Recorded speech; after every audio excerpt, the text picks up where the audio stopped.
It is the Shorter Shore podcast, of course, from Waikiki to the Keys and everywhere in between. What's up, T? How's it going? Raul, what's good? Everything is beautiful. I am happy. I'm dry for maybe an hour. What about you? You drive for an hour? Is it raining over there? Dude, thunderstorms to the max, like tropical depressions. I might not even get out of here on Sunday. Crazy. We'll talk more about that later, but okay. I'm good. I'm dry. How's everything in Waikiki? It's good. Waikiki is great right now. The weather is not too hot. It's not too crazy yet. We'll see. We have a great guest right now that we're going to be adding to the show. And did I tell you who we're going to be adding to? I mean, why don't you tell me as if you never told me? I got to say, growing up on the Big Island, it rains there so much that people got to be creative, right?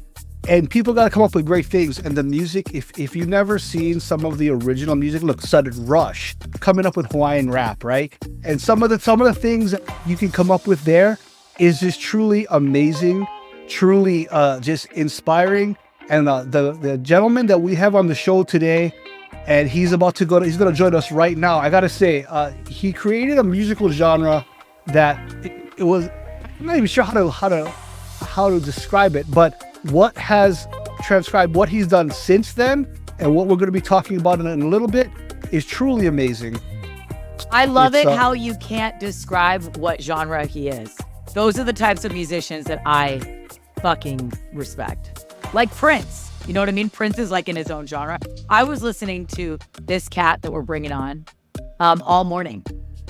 Yo! What's up, brother Kurt? Good morning. Hi, Kurt. How are you? Hey, aloha. You guys can hear me? I can hear you perfect, man. I can hear you perfect. We were just talking about you, and we were just talking about how we met. And it's not going to be the major focus of this interview, but for everyone who's watching this, who doesn't know music from the Big Island, the man on the screen right now with me and T is the one and only, the Dela Monster, Mr. Kurt Dela Cruz. And we were talking about Moemoea. We're talking about the musical genre that you guys created back then. And I was just curious, like, what would you describe Moemoea music back then or now? Well, first of all, good morning over here in Hawaii. Good morning. And aloha to the East Coast. Hey.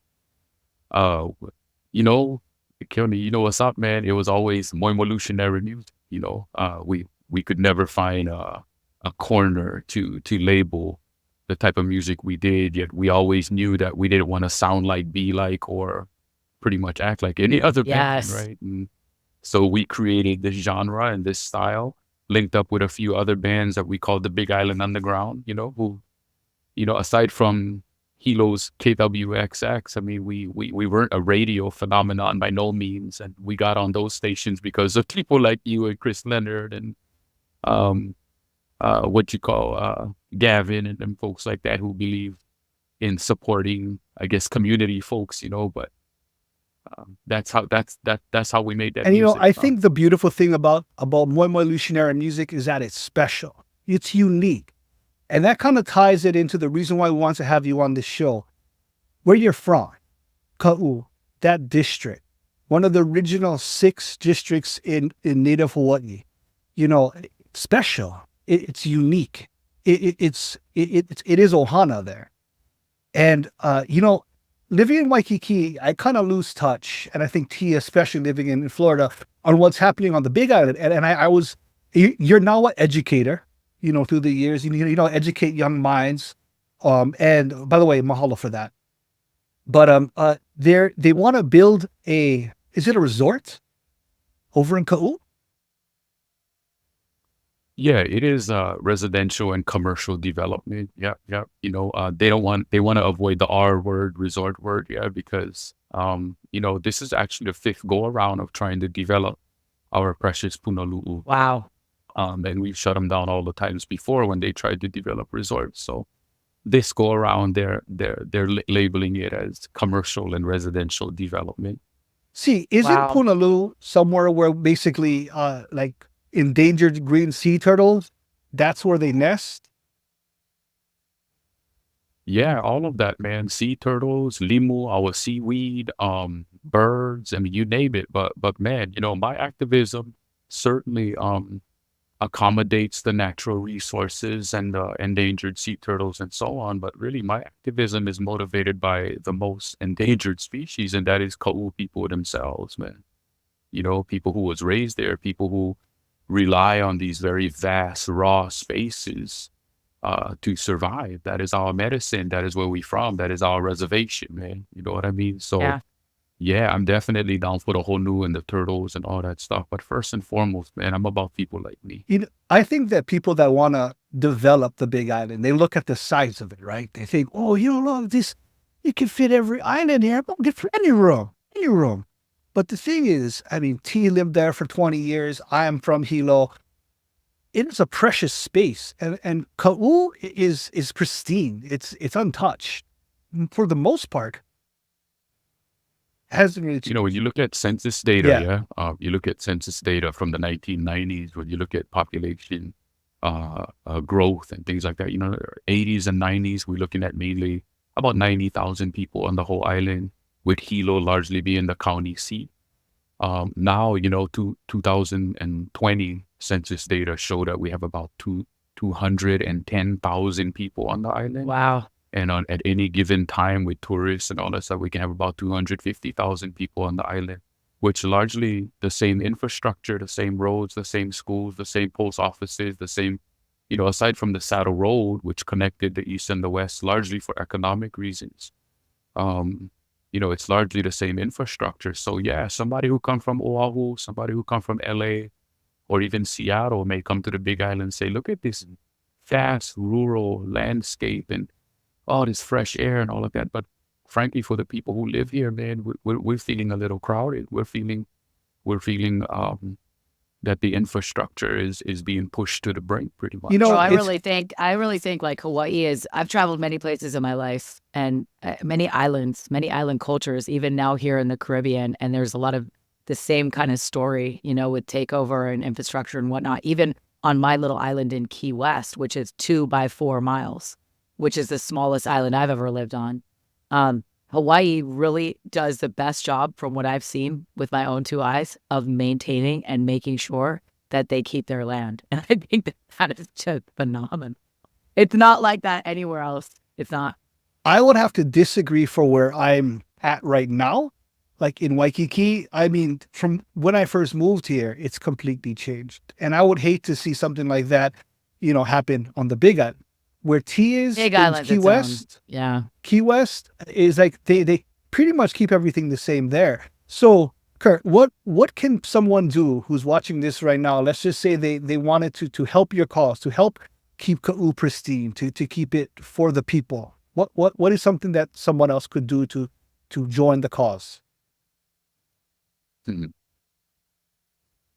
Yeah, that's a pretty loaded question right there. Yeah, I think we can certainly stroke awareness and keep and podcasts and people like that getting the message out that Hawaii is under siege. In many regards, we can look at the revitalization of language and cultural movements and say, yeah, we doing good over here, and stuff. But that's almost like looking at Michael Jordan and Shaquille O'Neal and saying, see, look, black people are doing good. Yeah, you know what I mean? Yeah.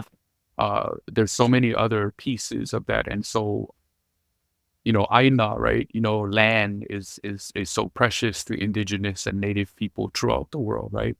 And mind you, let me remind all of us that we all come from an indigenous root. Yeah, whether you came from Europe or Asia or Africa, where we all came from. We all come with indigenous roots, and our indigenous roots always was close to the land. And so much of what we've done in the modern context has destroyed a lot of that, has severed a lot of those connections that we had to our natural environment. Our histories go back thousands of years, documented evidence, 7,000-8,000 years in the Pacific. Yet we look at these last 300 or 400 because they have been the most destructive. And so what can I tell people? I think, first of all, come to your own personal consciousnesses and say, why are these things important, right? Because when you personally find that medicine, and I keep using the word medicine, when you personally find that medicine, your light going to shine differently. You're going to step a little differently. You're going to interact with your environment and with people and with oppressive structures a little bit differently. And I have the blessing of education, man. You know what I mean? And that's why Moemoea and that music was so onoya, because not only me, had many brilliant brothers making that music at that point. And I always tell people that Moemoelutionary music was simply the soundtrack of how we were stepping, how we were shining. And when we first started, we were just testosterone boys, bro, making crazy music. But as we evolved and adapted and realized the power of our platform, the power of our music, when you look at the end of Moemoelutionary music, it was really the soundtrack of uplift and identity. Right. That's amazing, man. The message is definitely there. And I was just curious your thoughts, and to your thoughts also. Social media, what that has helped to help bring people together for causes like this. Like take TMT, perfect example, right? Back before social media, it would have been probably built by now, right? Because people wouldn't have known, they wouldn't have got together. Yeah. I mean, I think social media does have the ability to make us kind of come together and help fight things that we believe in. How do you feel about that? Social media has in terms of the movement, in terms of the consciousness, in terms of my own work, social media has been probably my most important tool. I work for the University of Hawaii at Hilo, and in many regards, I feel like universities and colleges are failing this new generation of brain, that moves so quickly and swipes left and unfriends and unfollows, and this brain that we have created in this generation just absorbs information and education differently. We may learn chemistry. We think we can teach chemistry through 60 weeks of a semester, but I think they can absorb it just as quick through a TikTok clip. Yeah, you know what I mean? And, Yeah. it's just a new generation. So social media has been both a blessing and a curse in some regards.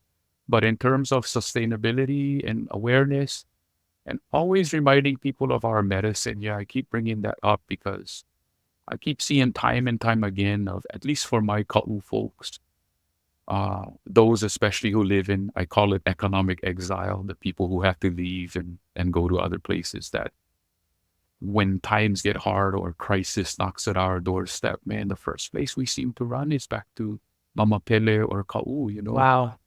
We run back that way because it is our power source. It is our medicine source. Yeah. I have a really close friend whose dad just passed away yesterday.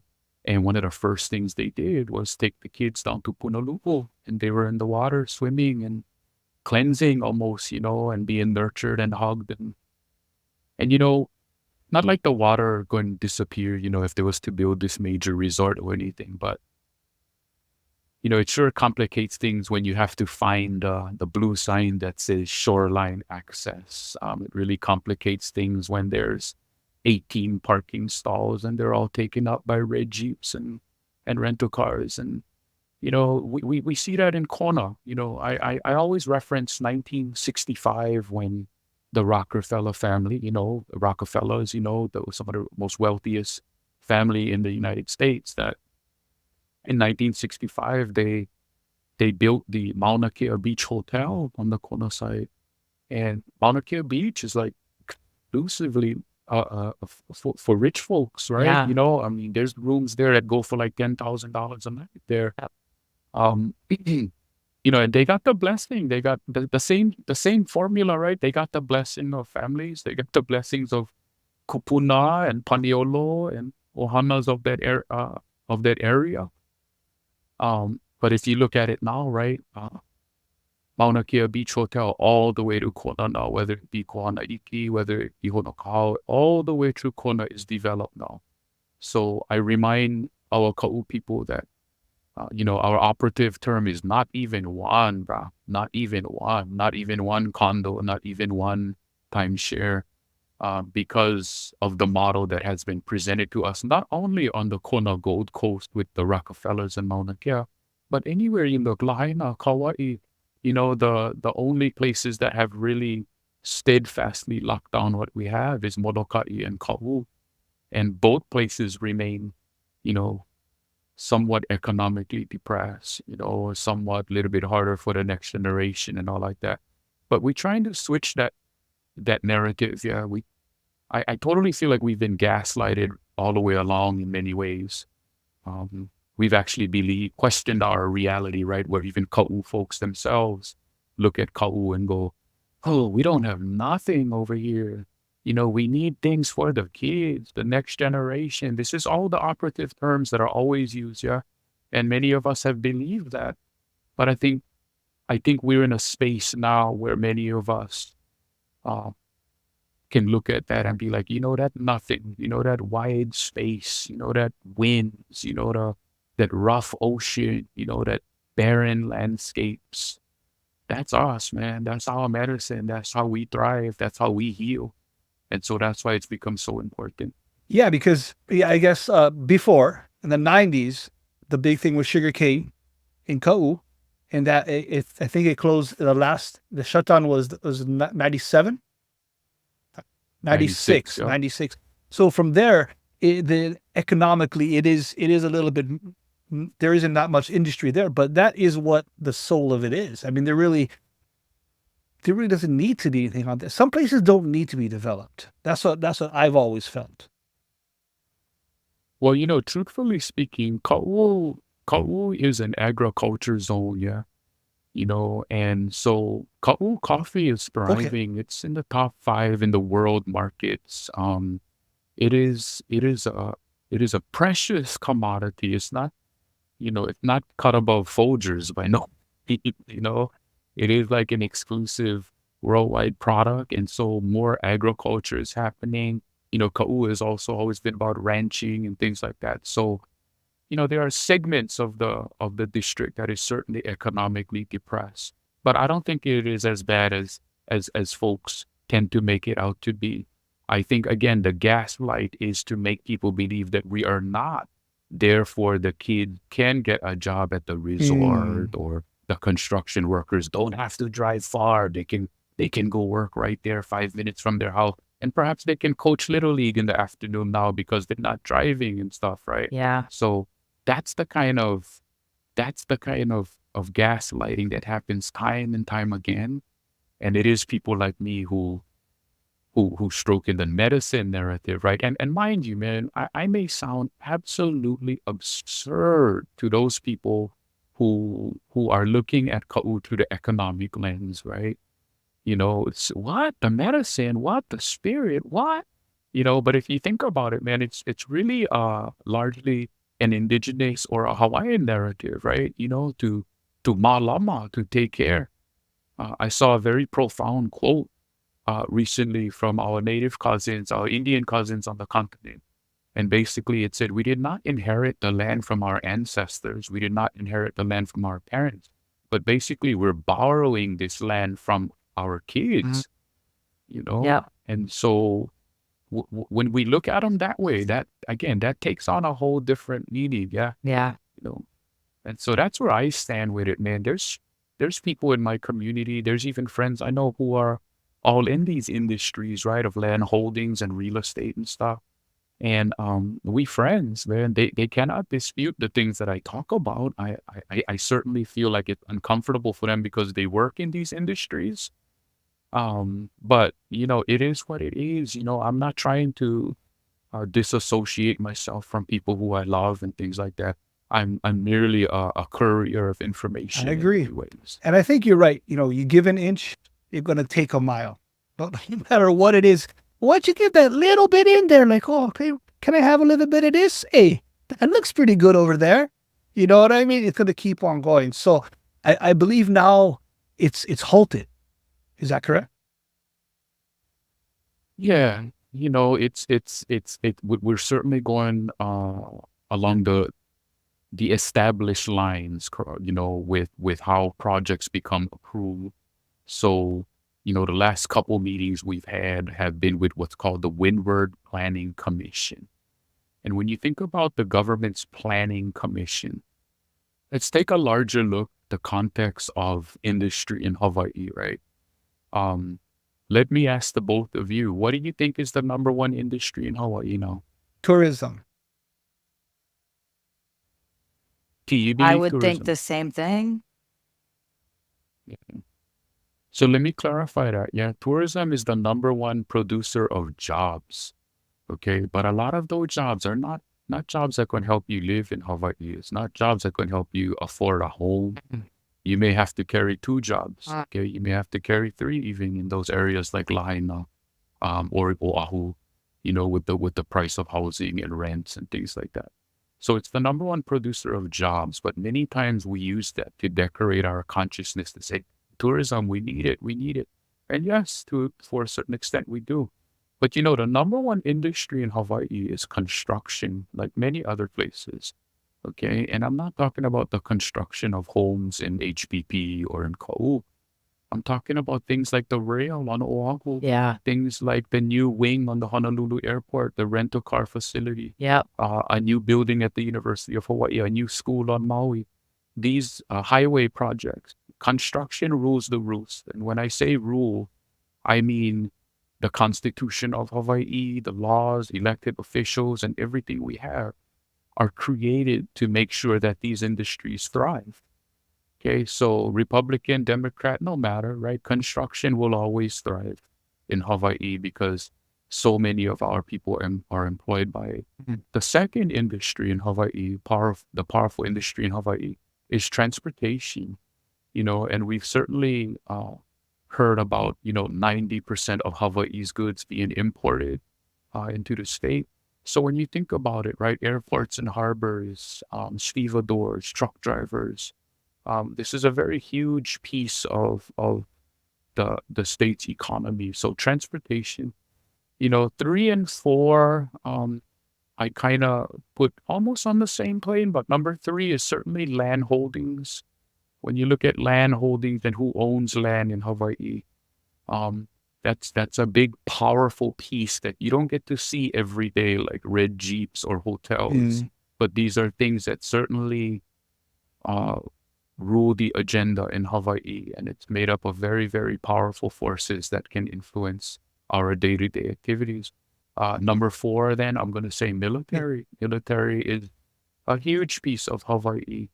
And if you follow the narrative of Dr. Keanu Sai and see how, Hawaii is truly an occupied nation that never truly legitimately became property of the United States, so military, and for all due reason, right? If you look at the landscape of the ocean, the Pacific Ocean, how big it is, right?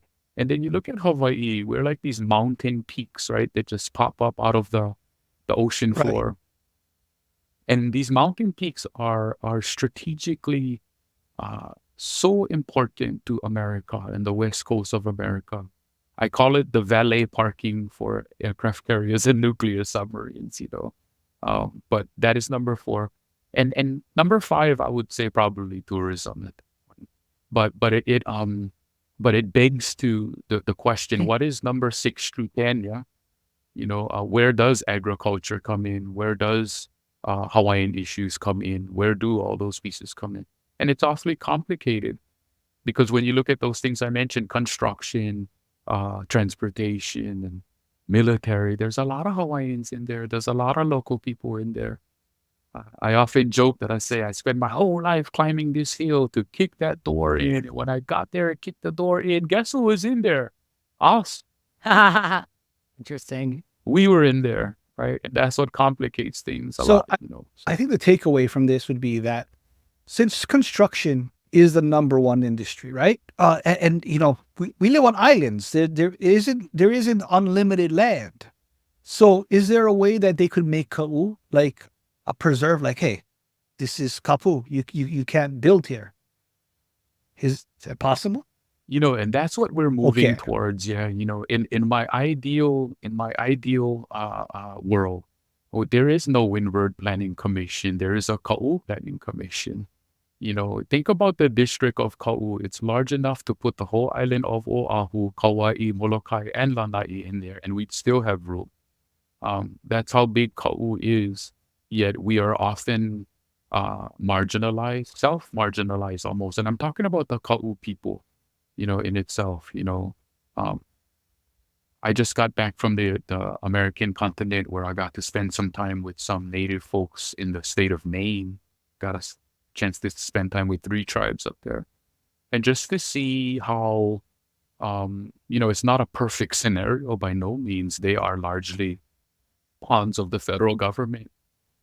But they have a say in a lot of things having to deal with their communities and their tribes and their aina. And it's by no means ideal, but they're pointed in that right direction, And so when I look at Ka'u, I'm like, Ka'u people, we have a say, I think politically we say, hey, anytime there's a project they want to float, right? And same with this latest Punalu approach, it's, we've met with the kupuna, we've got approval of the Ka'u people and things like that. But when you read between the lines and you look at things, you realize, wow, what a cold-hearted, manipulative way to go about things. Yeah, you can say we got the blessing of the kupuna and things like that, but really, it's really just a chess game. Yeah. Yeah. Well, I like the fact that the message is getting out there. I like the fact that they did halt it, and you guys are making progress. And I got to take it back to TMT. And the fact that the voices are being heard, I think the good thing is with social media, the attention spans are way shorter. The message I really do hope is getting out there. Kurt, I want to thank you so very much for taking your time out, especially so early in the morning, for joining us and just spreading your message with us today. And with love and medicine. Thanks for having me. I appreciate it. I hope you have a wonderful rest of your day, my friend. Mahalo, my friends. Mahalo. Have a good one, brother. Aloha. Okay. Aloha. Oh, I love that guy. Yeah, he's very, very roots, very deep. That was really cool. First time we did that, like something like that. That's really cool. Got to get serious every now and then.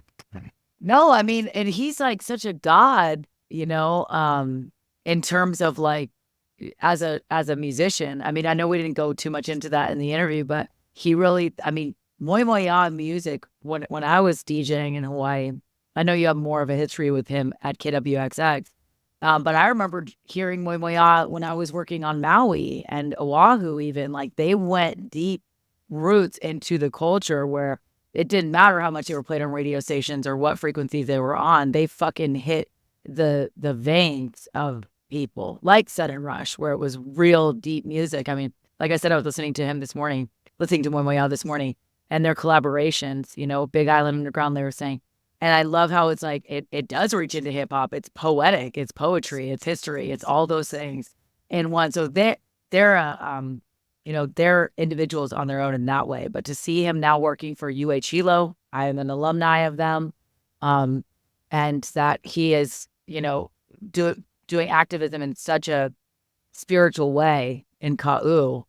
My ex-fiance is in Ka'u, holding down land, like holding down like the fort there, big time. So I know that is a place that is, really being fought for. To the point where he was like, I'm ready to freaking, he's more militant. You know what I mean? The people I know in Ka'u are more militant. They're like ready to fucking scrap, bro. You know what I mean? And I know if you've never been to the Big Island, I highly recommend it. You have to just, because people can come to Waikiki, and trust me, I love my home in Waikiki. I love visitors. I 100% do. I'm not saying I don't, but you gotta set aside places, right? You gotta have time for yourself. You gotta have, like, every person has a quiet space, right? You have a quiet space. Your bathroom with the weird neon lights or wherever. My meditation, area. Fuck yeah. Certain places in Hawaii should be kept the way they are for meditation. Should be kept away for reflection. I'm a little bit more, and I agree with you 100%, but I'm a little bit more like, I tend to get quiet when I'm around Hawaiian political activism. And I think it's because, number one, I'm not Hawaiian. You know what I'm saying? So Yeah. I don't really have, I always said this when I worked on Power 104.3 and TMT was going down. Like, you know, my partner, Casey, would ask for my opinion. And I'd be like, you know, to be honest with you, I don't even really have the right to one. This isn't my fucking land. You know what I mean? Listen to them. Listen to them. What they listen to these people. You know No, and that's how I was raised too. I was raised, you know, Yeah. respect Hawaiians. You know, I'm from Hawaii. I'm not Hawaiian myself by blood. There's a place. But you were born there. So you're a little closer than my 20 years there. And, you know, if the blood thing, I get that. Absolutely. Yeah. But yeah, I mean, that's what I respect Kurt a lot for taking that position because, you know, for me, I think the reason why I don't do stuff like that is because I'm more militant. I will stand there with an AK-47 and be like, what the shit? I'm joking, but I'm passionate like that. So for us to have people that stand in between and speak of medicine and speak of the spirituality, I have so much love for that because that's what's changing the world, that patience. See, Oof. that entire thing reminds me of Key West, though. When I was I could not imagine like a Walmart coming into Key West on Duval Street saying, "Hey, we're going to build a mega center right here." I just imagine that. No, happening. but I mean, we're about to get like a Burlington coat factory. Like, why? Like, we get this shit that like nobody has. And I'm super okay with not having that stuff because even being here for the last 4 years, coming from Waikiki, where I had to walk through Ala Moana, you know, mall every day to get anywhere, and going into debt because it's just what's around you. The vibration leads you there, right? I mean, being here now for 4 years, I've realized how much we don't need, how much we really don't need. And that's been such a beautiful eye-opener. I've gotten rid of a lot of my clothing, a lot of my, you know, designer bags and shit like that. In the end, it really doesn't matter, you know? But that's just my opinion. But I feel like Key West is struggling too. I mean, my neighbors on my street all say that it's not the same, you know? And I think this is the pulse of everywhere on the planet. And this is where I really bring in the question of, you know, where's the happy medium? Is there? That's why I think we need people like Kurt, you know, because we have to make it work for both. And that's how the fuck do you do that without infrastructure? Or, you know what I mean? We need to work together and we need peace together. We have to listen to each other. But I almost feel like, and I hate to say this, as long as money and politics are involved, we're never going to have that temperance to the level that I think is be good for our Aina as an earth. Take New York, right? Take New York. Perfect example. They set aside a park in the middle of New York, right? So you can't build. It's a park. It's small. Yeah. I mean, Hey! it's huge actually. Sorry. But I think that's what has to happen. I mean, if it has to be designed, yes, construction is the number one industry. Tourism is a huge industry. But you got to set aside something. It's just like the human body. You can't keep going 24 hours a day. Right? No, you can't. So Sorry, I think I'm grabbing my dog. She's being a bitch. she's being herself, basically, is No, what's we happening love her, there. guys. No, but no, You love her. this is where I think that beautiful peace and, you know, offers a leverage between the two. And that's why we need to talk more. We need to stay open to spirituality more legit. And that's what I so loved that he was getting into, because activism doesn't have to be militant. That doesn't work. We lose lives. We need to be connected with spirit. It's just like your dog, Bay, right? Just like, imagine if I was to shave all of Bay, you would be upset. But what if I only shaved like one half of Bay? You know, we keep some of what? It's, you know, I'm trying to.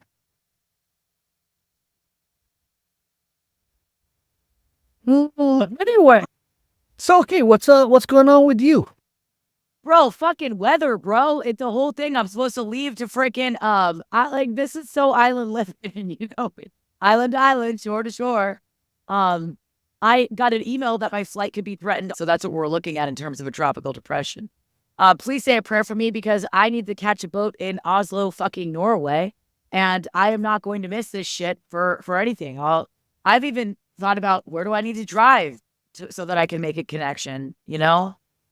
If anybody wants to help her hitchhike to Oslo, just send. Hey, it's so easy to hitchhike as a female, isn't it, girls? You can really. That does not sound safe at all. That sounds like a horrible idea. I remember this one time fucking hitchhiking in Hilo, which is, Don't do that. Where homie was. Don't do that. No, dude, I did. And this guy, like, he pulled over right as we were, like, getting on the highway to start going around the,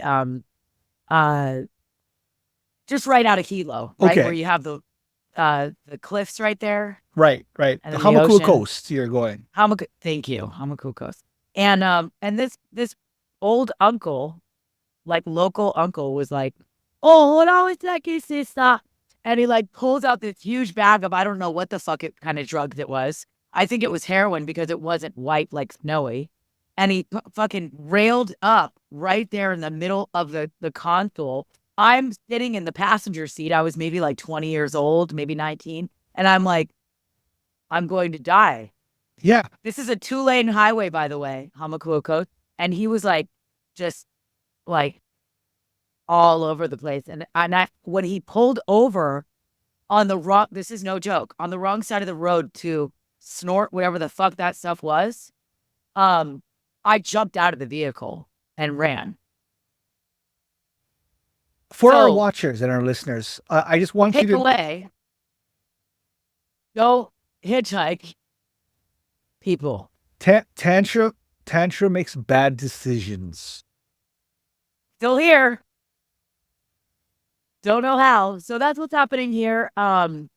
What's going on in Hawaii? How's the weather? Because I'm going to be there in 3 weeks. That's right. You're coming back. Here, locally in Waikiki, I got to send a big shout out to my good friend Dean. He's a bartender at one of the watering holes when I used to actually go out. Since Hi, Dean. I'm a homebody now. During COVID, they weren't sure if we're going to have bars anymore. And the one great thing about Dean is that he has these great stories when he meets customers in the bar, right? And on Facebook, he'd always write like the really funny interactions. Well, during COVID, he decided to make it into a book. Ooh, what? Show us. This book here has all the little interactions with a local bartender. It's like a perfect book if you want to like Can you pull waste it time. up? It's called The Dean's closer. List. Conversations with a that's 6 so a.m. awesome. bartender. And No way. here is what he released it yesterday, and he signed it. And I'm not sure what I did, but he put it. Says I pretty much inspired him to do this. I'm not sure. Oh, that's so cool. Bro, that's so cool. I believe that actually, because you were the one in the bars at 6 a.m. This was before you figured your shit out and went sober. I didn't figure my shit out. Makes sense. I was forced. To figure my shit out. His liver forced him. My liver said, "Fuck you're you." still humble. You're still humble. Still humble. Love you for that. But that's really cool. Is there any stories about you in there? I was hoping that he would pick one of those. No, he hasn't told me, and I haven't seen any of them. But before, he used to post them. So if it was a funny interaction, like there's a Bro, ton of them, and they're all in the book. His contact, I'm not sure if I have a contact. I'm going to put a contact in post. Well, I would actually like to purchase the book because Waikiki is pretty small. And I bet you anything, a lot of those interactions are people that we knew, fucked, definitely dated, wanted to, glad we didn't. Just kidding. Are in jail now. Yeah, that's for Overdose. sure. 100% true. Okay, that's fucked up. But that's really cool. Right on, Dean. Yeah, but going back to you, so let's just say you make it on the storm as it comes. Oh, I'm making it. You make it. Yeah, no, I will have a discussion with God that will be very militant. Truthfully, what is the number one thing you want to see up in the North Pole? Like you want to see the Northern Lights? Well, I want to see the Northern Lights, but it's almost 24 hours of daylight up there right now, so that's not going to fucking happen. But I'm going to be grateful. What I want to see is my future fucking husband. That's what I'd like to see. Yeah, I'd like for him to just, pop out of a polar bear's mouth. I have no clue. What I'm hoping to achieve. Yes. And this was a great question. My sister asked me this. She's like, what are you wanting to get out of this trip? Yeah. Who the fuck take 10 days in North Pole? I want peace. I want to start my third album, which I'm titling Initiation, because it's like now I'm like woken up. I'm not in that fuckboy shit anymore. Can I offer a title for the new album? Since you're going to be in the North Pole, how about Frozen Knit?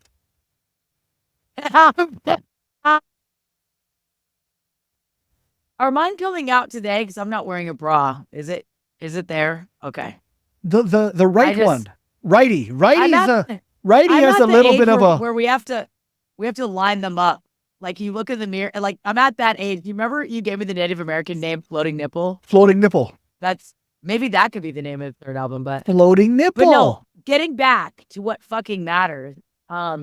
I want to write music. I want peace and quiet because I sure talk a lot. No. Yeah. Peace and quiet. We're going to continue with our podcast, which I'm super excited about how that's going to look from the boat, but I made sure that there was going to be Wi-Fi. I don't even know the time difference yet. Go figure it out. Cool. We'll figure it out. So there was one thing that I wanted to talk about, because I'm meeting a lot of 20-something-year-olds lately. And so this is like the time in my life where that's happening and I don't know why. So we've been kind of talking about this on the show. I wanted, instead of the DM of the week, I wanted to introduce how you're dating a 20-something-year-old. Okay. How do you know you're dating a 20-something-year-old, T? I asked for a bottle of wine. Okay. Can you bring me a bottle of wine? Sugar? Little sugar muffin? And he brings in a bottle of fucking port. Who drinks port? The fuck is port? Exactly. No one. That's how you know you're dating a 20-something-year-old. Number one. What? It was someone's watching this in the comments. What is port? Is that this wine though? Port's wine. Port. I don't know. It's like a cook. It's like that's like old wine. Like it's like a cooking wine. Oh, it's a cooking wine. It's like asking somebody for, hey, can you bring me some butter? And they bring olive oil. Ah. You know what I mean? It's like so far off, it's in a different fucking category. Anyway, I thought it was funny. I still haven't drank it. I think I lied to him and told him that I did. I just was like, what the fuck are you supposed to do with this? He probably will know now since you're telling it. So yeah, I don't even think that they have the patience to watch YouTube's, or podcast. I think like bringing Kurt back in, like that generation is like, it's true. It's true. It's true. We lost them in 15 seconds, child. You know what I'm saying? I'm trying. That's why I wear stuff like this. I'm trying. Hey, at least to get the OnlyFans crew. I'm telling you, they're not coming for this. Okay, they're not coming for this. I'm coming for that. All right. So anything else new in your world, brother, before we wrap up? That's basically it. That's basically it happening here. We're looking forward. So the next time we're going to be talking, you're going to be on a boat. I'm going to be in the Svalbard. I don't even know how to fucking say it. We're leaving Tromso. It's got the O has like a slash through it. It's not even English. And then we're going to the Svalbard region, which is up in the Arctic Circle. So I'm going to probably be like this. Next time we talk? Unless you get some big Nordic guy to like hold you. Hey. Or even better, big old hands. Big Nordic big woman hands. to hold you. Oh, I'm here for either. Desperation. All right. Well, I gotta send a big aloha to you. if everyone who's watching this right now. If you're not subscribed, please do. And Love us. But no, thank you so much to Kurt, also from Moemoea. I would like to thank you, Keone J, for being our producer, editor, all things above, and for grabbing brother Kurt for our show today. yeah. So for this week, or for this past week, from Waikiki to the Keys and everywhere in between. Everywhere in between. Mahalo.